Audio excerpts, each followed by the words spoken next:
اعوذ باللہ من الشیطان الرجیم بسم اللہ الرحمن الرحیم۔ سورہ جن آیت نمبر 1 میں اللہ تعالیٰ فرماتے ہیں، اے نبی مکرم محمد صلی اللہ علیہ وآلہ وسلم، آپ لوگوں سے کہہ دیجئے کہ میرے پاس وحی آئی ہے کہ جنوں کی ایک جماعت نے قرآن سنا تو کہا کہ ہم نے ایک عجیب قرآن سنا۔ آیت نمبر 2 میں اللہ تعالیٰ فرماتے ہیں، جو بلائی کا راستہ بتاتا ہے سو ہم اس پر ایمان لے آئے اور ہم اپنے رب کے ساتھ کسی کو شریک نہیں بنائیں گے۔ آیت نمبر 3 میں اللہ تعالیٰ فرماتے ہیں، اور یہ کہ ہمارے رب کی شان بہت بڑی ہے، وہ نہ بیوی رکھتا ہے نہ اولاد۔ آیت نمبر 4 میں اللہ تعالیٰ فرماتے ہیں، اور یہ کہ ہم میں سے بہت سے جو بے وقوف ہیں اللہ کے بارے میں جھوٹ افطرا کرتے ہیں۔ آیت نمبر 5 میں اللہ تعالیٰ فرماتے ہیں، اور ہمارا یہ عقیدہ تھا کہ انسان اور جن اللہ کے بارے میں جھوٹ نہیں بولتے۔ آیت نمبر 6 میں اللہ تعالیٰ فرماتے ہیں، اور یہ کہ بعض آدمی بعض جنوں کی پناہ لیا کرتے تھے تو ان سے ان کی سرکشی اور زیادہ ہو گئی، یعنی ان کی بدمعاشی اور زیادہ ہو گئی۔ آیت نمبر 7 میں اللہ تعالیٰ فرماتے ہیں، اور یہ کہ ان کا بھی یہ عقیدہ تھا جس طرح تمہارا عقیدہ تھا کہ اللہ کسی کو دوبارہ نہیں زندہ کرے گا۔ آیت نمبر 8 میں اللہ تعالیٰ فرماتے ہیں، اور یہ کہ ہم نے یعنی اللہ تعالیٰ نے آسمان کو ٹٹولا تو اس کو مضبوط چوکیداروں اور انگاروں سے بھرا ہوا پایا۔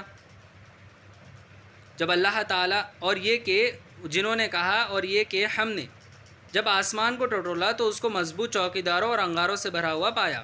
آیت نمبر 9 میں اللہ تعالیٰ فرماتے ہیں، اور یہ کہ ہم وہاں بہت سے مقامات میں خبریں سننے کے لیے بیٹھے کرتے تھے، تو اب کوئی سننا چاہے تو اپنے لیے انگارہ تیار پائے۔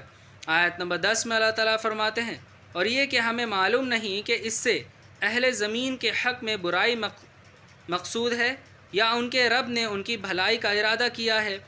آیت نمبر 11 میں اللہ تعالیٰ فرماتے ہیں، اور یہ کہ ہم میں کوئی نیک ہے اور کوئی اور طرح کے، ہمارے کئی طرح کے مذہب ہے۔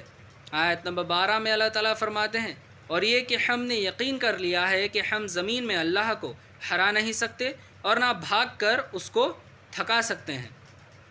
آیت نمبر 13 میں اللہ تعالیٰ فرماتے ہیں، اور جب ہم نے ہدایت کی یہ کتاب سنی تو اس پر ہم ایمان لے آئے۔ جو شخص اپنے رب پر ایمان لاتا ہے تو اس کو نہ کوئی نقصان کا ڈر ہوتا ہے نہ ظلم کا۔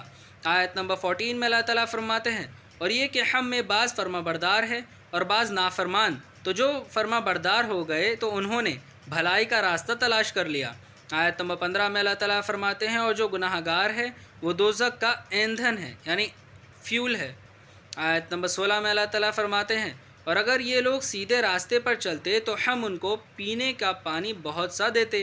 آیت نمبر 17 میں اللہ تعالیٰ فرماتے ہیں، تاکہ اس سے ان کی آزمائش کرے، اور جو شخص اللہ کی یاد سے منہ موڑے گا تو اس کو سخت عذاب میں داخل کرے گا۔ آیت نمبر 18 میں اللہ تعالیٰ فرماتے ہیں، اور یہ کہ مسجدیں خاص اللہ کی ہیں تو اللہ کے سوا کسی اور کی عبادت نہ کیا کرو۔ آیت نمبر 19 میں اللہ تعالیٰ فرماتے ہیں، اور جب اللہ کا خاص بندہ اس کی عبادت کے لیے کھڑا ہوتا ہے تو یہ اس کے ارد گرد جمع ہو جاتے ہیں۔ آیت نمبر 20 میں اللہ تعالیٰ فرماتے ہیں، اے نبی مکرم محمد صلی اللہ علیہ وآلہ وسلم، آپ کہہ دیجئے کہ میں تو اپنے رب کی عبادت کرتا ہوں اور میں کسی کو اس کا شریک نہیں بناتا۔ آیت نمبر 21 میں اللہ تعالیٰ فرماتے ہیں، اے نبی مکرم محمد صلی اللہ علیہ وآلہ وسلم، یہ بھی کہہ دیجئے کہ میں تمہارے حق میں نقصان اور نفع کا کوئی اختیار نہیں رکھتا۔ آیت نمبر 22 میں اللہ تعالیٰ فرماتے ہیں، اے نبی مکرم محمد صلی اللہ علیہ وآلہ وسلم، آپ یہ بھی کہہ دو کہ اللہ کے عذاب سے مجھے کوئی پناہ نہیں دے سکتا اور میں اس کے سوا کہیں جائے پناہ نہیں پاتا۔ آیت نمبر 23 میں اللہ تعالیٰ فرماتے ہیں، مگر میرے ذمے اللہ کے احکامات اور اس کے پیغامات کا پہنچانا ضروری ہے، اور جو اللہ اور اس کے رسول کی نافرمانی کرے گا تو ان کے لیے دوزخ کی آگ ہے، ہمیشہ ہمیشہ وہ لوگ اسی میں رہیں گے۔ آیت نمبر 24 میں اللہ تعالیٰ فرماتے ہیں، یہاں تک کہ جب یہ لوگ دیکھیں گے جس کا وعدہ ان سے کیا جاتا ہے تو اب سمجھ لیں گے کہ کس کا مددگار کمزور ہے اور گنتی میں بھی کم ہے۔ آیت نمبر 25 میں اللہ تعالیٰ فرماتے ہیں، اے نبی مکرم محمد صلی اللہ علیہ وآلہ وسلم، آپ کہہ دیجئے کہ میں یہ نہیں جانتا کہ جس دن کا تم سے وعدہ کیا جاتا ہے آیا وہ قریب ہے یا میرا رب نے اس کو مدت بڑھا دی ہے یا اس کی مدت بڑھا دی ہے۔ آیت نمبر 26 میں اللہ تعالیٰ فرماتے ہیں وہی غیب جانتا ہے تو وہ کسی پر اپنے غیب کو ظاہر نہیں کرتا۔ آیت نمبر 27 میں اللہ تعالیٰ فرماتے ہیں مگر اپنے برگزیدہ پیغمبر کو غیب کی باتیں بتا دیتا ہے اور اس کے آگے اور پیچھے نگہبان مقرر کر دیتا ہے۔